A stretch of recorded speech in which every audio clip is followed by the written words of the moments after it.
Fragments d'exil. Un podcast de Jalina Ourmia. Pour Radio Campus Orléans 88.3 FM.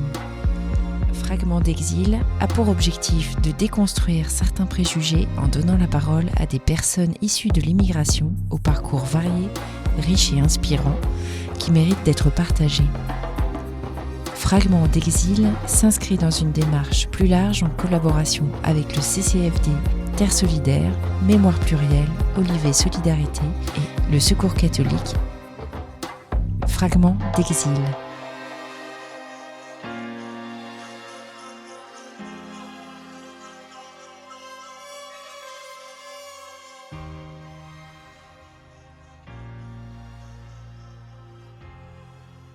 Bonjour à tous et bienvenue dans ce nouvel épisode de Fragments d'exil. Aujourd'hui, j'accueille une nouvelle invitée à qui je vais laisser l'honneur de se présenter. Bonjour à tous et à toutes, bonjour Jalina. Et on me nomme Sandy. Je suis étudiante en droit à l'Université d'Orléans et je suis originaire d'Haïti. Je suis bénévole au CCFD Terre Solidaire et c'est un honneur pour moi d'être avec toi ce soir. Merci de m'avoir invitée. Je t'en prie, merci d'avoir accepté mon invitation. Alors Sandy, on va un peu parler de ton parcours déjà. Tu as dit que tu étais originaire d'Haïti. Est-ce que tu peux nous décrire un petit peu la vie là-bas? Comment ça se passe pour que les gens qui ne sont jamais allés en Haïti, qui ne connaissent pas, puissent un petit peu se projeter? Bon oui, comme je viens de te dire, je suis haïtienne. Mais oui, donc en Haïti, c'est pas vraiment une vie assez facile et mon quotidien était marqué par beaucoup d'instabilité.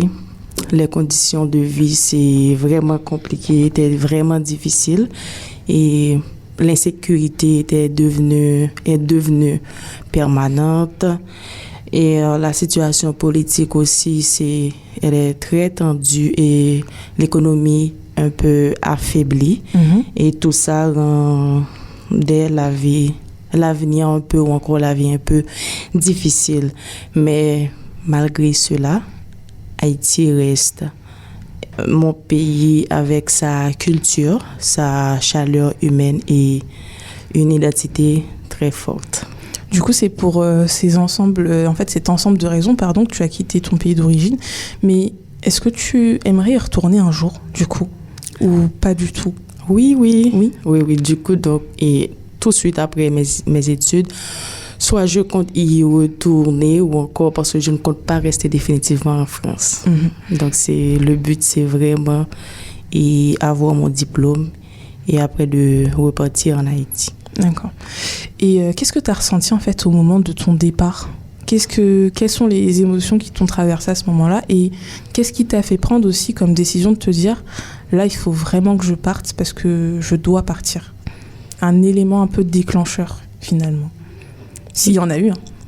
Bon, normalement, j'ai quitté Haïti en septembre 2024. C'était vraiment pour les études. Okay. Donc, mon but, c'était vraiment de poursuivre mes études dans de meilleures conditions parce que donc, le contexte du pays rendait l'accès à l'éducation un peu très compliqué. Donc, j'avais besoin d'un environnement assez plus stable pour poursuivre mon parcours universitaire.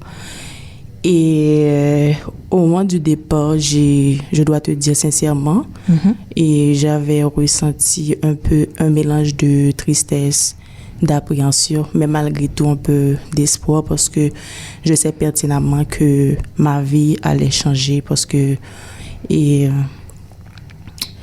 se détacher de son pays d'origine, c'est pas une chose facile. Donc c'est vraiment un nouveau départ, c'est en quelque sorte un recommencement d'une nouvelle vie. Et donc c'était vraiment un peu j'étais un peu quand même très très triste, mais malgré ça, j'étais un peu enthousiaste à venir continuer ou encore poursuivre mon parcours universitaire en France. Du coup, tu l'as commencé en Haïti, c'est ça? Et tu as commencé quoi? Ce qu'on peut appeler une licence de droit, du coup? Oui, j'ai commencé ma licence de droit en Haïti. J'ai fait la première année et bon, c'est différent en Haïti parce que et la licence, c'est 4 ans. On a la L1 jusqu'à L4. Ok. Et contrairement ici en France, la licence, c'est 3 ans. Oui. Là, maintenant, je suis en L3. D'accord. Mais c'est ça. Ok. Et du coup, pourquoi est-ce que tu voulais faire du droit en termes d'études? Parce qu'on dit souvent que ce sont des études compliquées, prestigieuses, entre gros guillemets, que c'est pour l'élite. Oui, il y a des gens qui disent que les études de droit, c'est pour les gens qui élitisent, comme par exemple les études de médecine. Donc pourquoi est-ce que tu as choisi de faire du droit? En quoi tu t'es dit en fait, oh le droit c'est bien, c'est mon truc, let's go, je me lance quoi. Et auparavant, je voulais faire plutôt la médecine. Ok. Mais au moment et après le bac, j'avais pas eu le temps de préparer le concours pour rentrer à la fac de la médecine. Okay. Donc, du coup, mon deuxième choix, c'était le droit parce que depuis mon enfance, mon plus grand rêve, c'est de devenir magistrate parce que même au niveau de ma famille ou encore je peux dire dans mon entourage, j'aime prendre les décisions. Je suis un peu très rigide, un peu très... Oui, un peu très franche dans mes décisions et je suis quelqu'un de très impartial aussi. Donc, comme ce sont des vertus qu'on attribue ou qu'on octroie et généralement aux magistrats. Oui, tout et à donc, fait. comme ça, je me vois dans cette profession, quoi. Ok.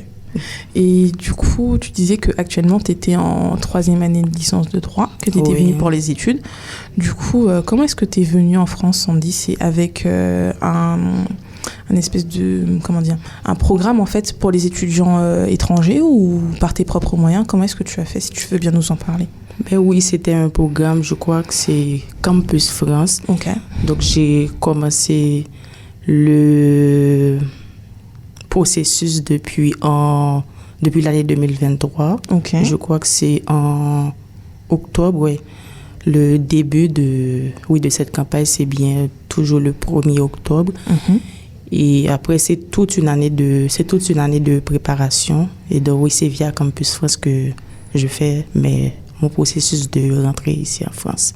Du coup, lors d'une précédente interview, pour ceux qui ne nous ont pas écouté celle de Lionel, en fait, il nous avait déjà parlé du fonctionnement de Campus France.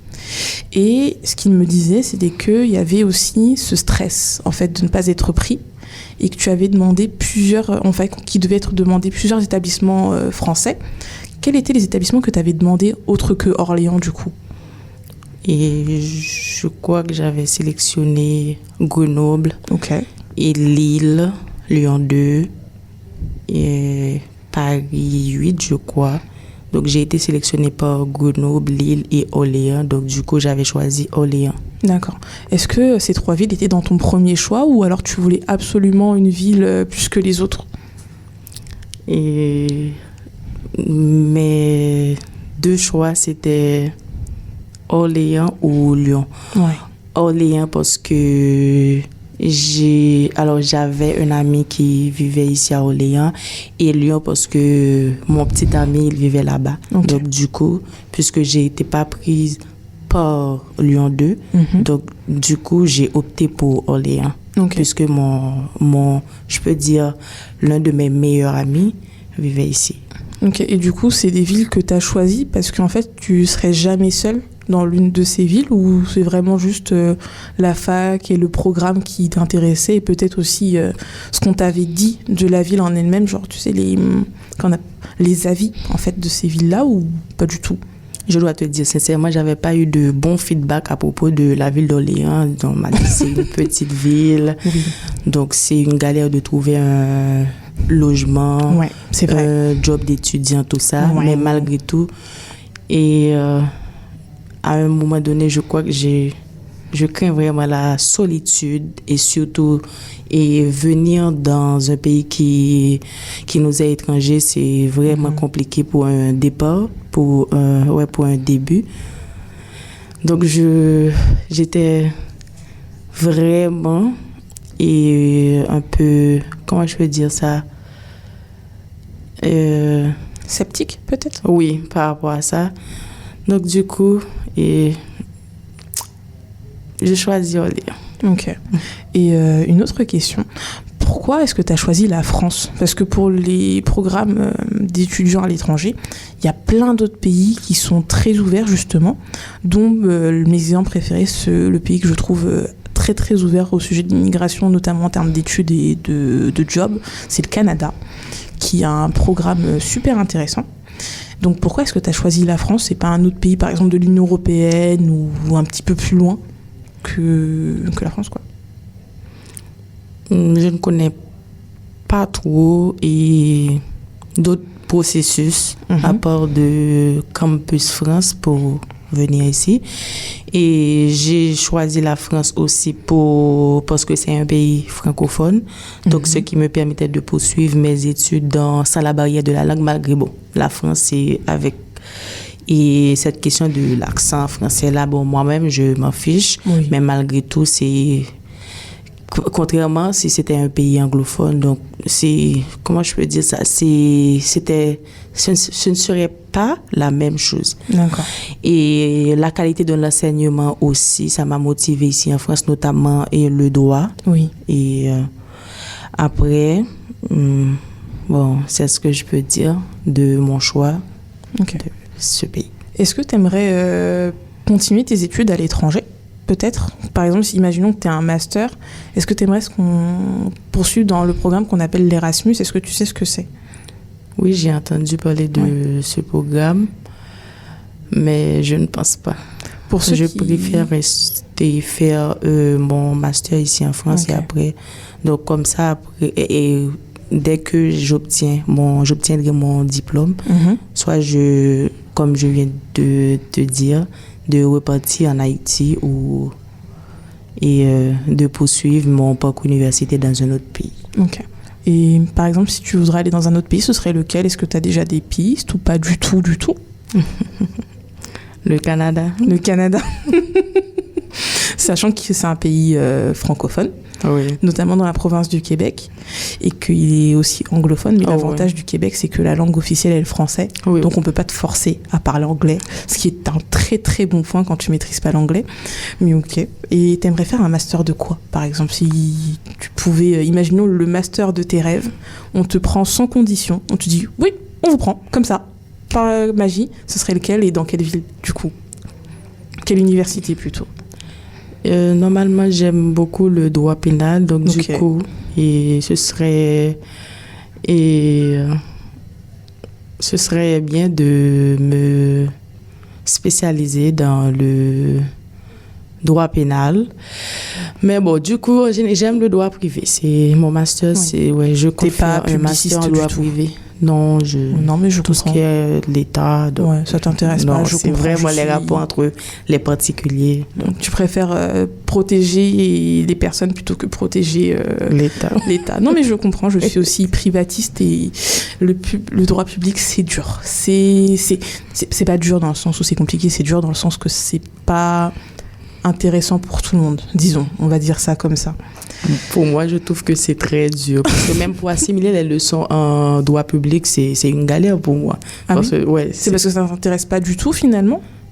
Je sais même pas, mais franchement, donc tout ce qui est, par exemple, même par rapport à mes notes, tout ce qui est droit privé, donc je peux m'en sortir assez bien, mais tout ce qui est droit public, c'est... Tu sens que tu as plus de difficultés. Non, mais je comprends, sachant qu'à la fac d'Orléans, en fait, c'est plutôt, je pense, à mon sens, une fac qui est publiciste.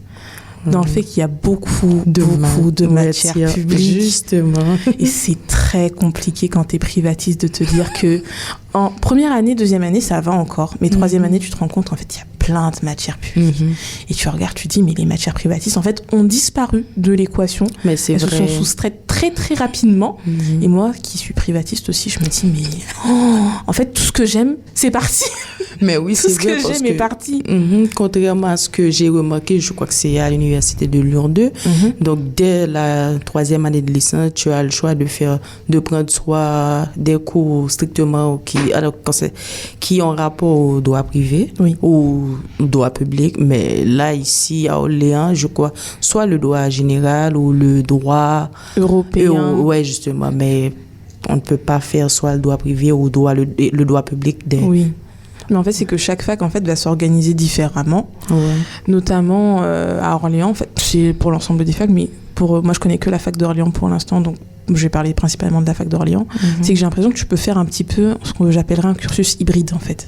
C'est-à-dire que tu as une base commune pour tout. Privatiste et publiciste, première année, deuxième année.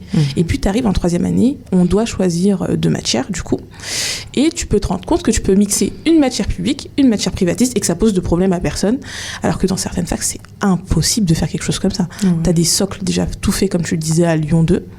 Et honnêtement, j'aurais préféré avoir un socle entièrement privé, puisque je me souviens du droit administratif, je sais pas ce que tu en as pensé, mais c'était affreux, tous les arrêts à apprendre, un droit qui n'est pas codifié, c'était si dur, et en tout cas moi j'ai pas du tout apprécié, c'était pas une expérience que je souhaite renouveler, et je souhaite beaucoup de courage aux étudiants en droit qui nous écoutent si jamais vous êtes dans cette période de la L2 avec le droit administratif ou en L1, ça dépend des facs, il y a des facs qui le font en L1, accrochez-vous, ça va aller, mais j'y retournerai pour rien au monde, quoi.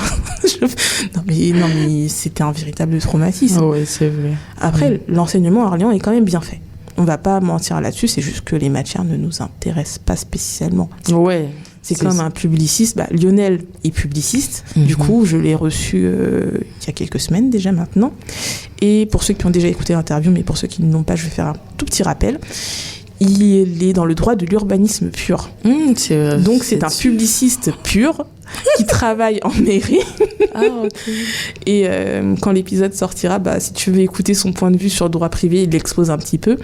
Mais c'est pas ce qu'il préfère non plus. Et on en avait parlé un petit moment et il me disait qu'en fait, il comprenait pas mon engouement pour le droit privé, qui pour lui, le droit public, c'était mieux, qu'il valait être un peu touche à tout. Mais pour lui, le droit privé, c'est assommant. C'est aussi assommant que pour nous le droit public. Enfin, je pense. Oui, donc. Mais dans tous les cas, il en faut un petit peu pour tout le monde, je pense. Vous venez d'écouter la première partie de l'histoire de Sandy. Pour connaître la suite de son histoire, je vous invite à écouter la partie 2, qui est déjà disponible sur votre plateforme d'écoute. Je remercie Radio Campus Orléans pour son accueil et je vous dis à tout de suite dans la deuxième partie de l'histoire de Sandy.